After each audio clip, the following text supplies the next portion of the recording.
What's up guys, leftstickrightstick again with another LittleBigPlanet team pick review. We've got some really amazing LittleBigPlanet team picks this week.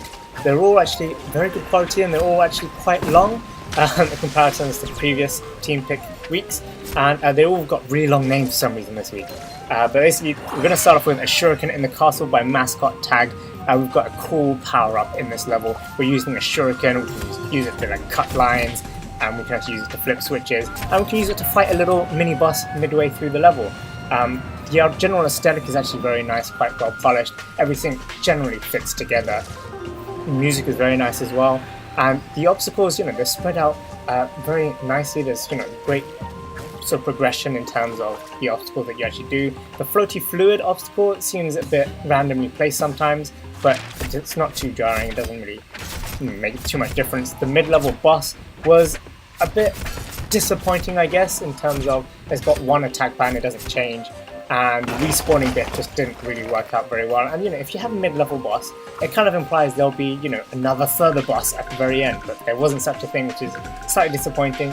But the obstacles I really did like. Things, they sort of fit in, they gelled well with the rest of the level, and difficulty progression actually worked out very well. There's a little story element to the whole level, which is very nice. There was a ninja character, supposedly the best ninja, the most awesome ninja in the world. It's telling you, an inferior ninja, to help him out, which doesn't really quite make sense, but you've got to find 5 secret scrolls which are hidden throughout the level. I only found one, so clearly I wasn't really paying much attention. I wasn't a very good ninja, but generally this level I found was very worthy of a team pick. It's got some really nice cohesiveness, gameplay is good, aesthetic is, music is good.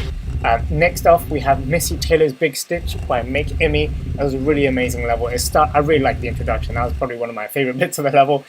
We use a pumpinator in this level, but what's so great about this level is it feels very LBP-esque in terms of the scale of everything, the use of the actual decoration. So we're using wool, threads of wool as for the hook hat, and we're actually, there's lots of decorations and stuff that actually are worked into obstacles. So like the thread wool, the spools of wool, the actual knitting sticks, whatever you call them, and they're like dangerous spikes and ribbons and stuff. So it's actually very nice. It really does make me feel this is definitely LBP, and I really like the aesthetic a lot in this whole level. It's actually probably the really long level, the longest of these Sweden's team picks, but very well done. I mean, there was no one part of this level which I thought, oh, it's actually dragging on too long. And there's also, apart from just looking great and just progressing through, there's actually lots of hidden bubbles around in secret areas, or sort of off the side road sort of areas where the bubbles, which is actually very nice for you. For those of you who want to get an extra high score, lots of different sort of obstacles throughout as well. And they've really worked in using both the pumpinator and the hook hat with the actual theme of the stitching and everything. So this, I thought, was very, very cohesive. Definitely worth a team pick.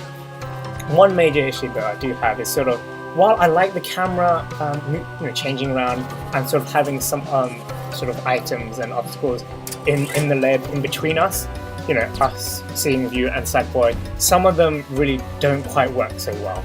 But that's my only real complaint. And then finally we have the Hanging Gardens of the Desert Oasis by Shuriken Monster, which was an amazing level. Definitely one of the best sort of temple ancient sort of Egyptian-like levels.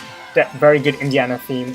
It's an Indiana Jones theme, but one thing I didn't quite like is that music didn't seem to quite fit as well. That's my main sort of gripe with this level. It just felt a little too upbeat for us going through such a dangerous tomb, sort of hanging gardens. I mean, it's nice, there's gardens and all, but that just annoyed me a bit. The obstacles were very fun actually. They all look very simple, but they all just somehow felt very fresh. Maybe it's the layout, maybe it's sort of spacing. It just felt really good. It mixes in a lot of 3D and 2.5D obstacles throughout. They actually space them out very well, so it's not like just a whole big 3D section. They're actually small little sections spread throughout. I think of the 3 levels this week, the camera angles in this one were the best. The whole movement fluidity of the camera always just put me in a very good sort of view. I really loved it. What was really, the additional thing that was really great about this level was that there's 2 sets of sort of collectibles, red gems and green gems. I couldn't quite tell the difference between the two. I think maybe the green gems were harder to get to or more hidden, while the red ones were more in your face. about, that's something to get. Although one main downside to it is that there wasn't anything at the end which sort of said, oh, you collected all of the gems or you didn't. It's all done in points, which was a bit disappointing in terms of that. But I really like the variety of sort of the 3D and the 2D spacing of the obstacles. Very great team pick and really great atmosphere and lighting. So really well done by Shuriken Monster. And do you like these team picks? What do you think about them? Let me know in the comments below. If you like them, click that like button and stay tuned for all the other LittleBigPlanet videos we bring you.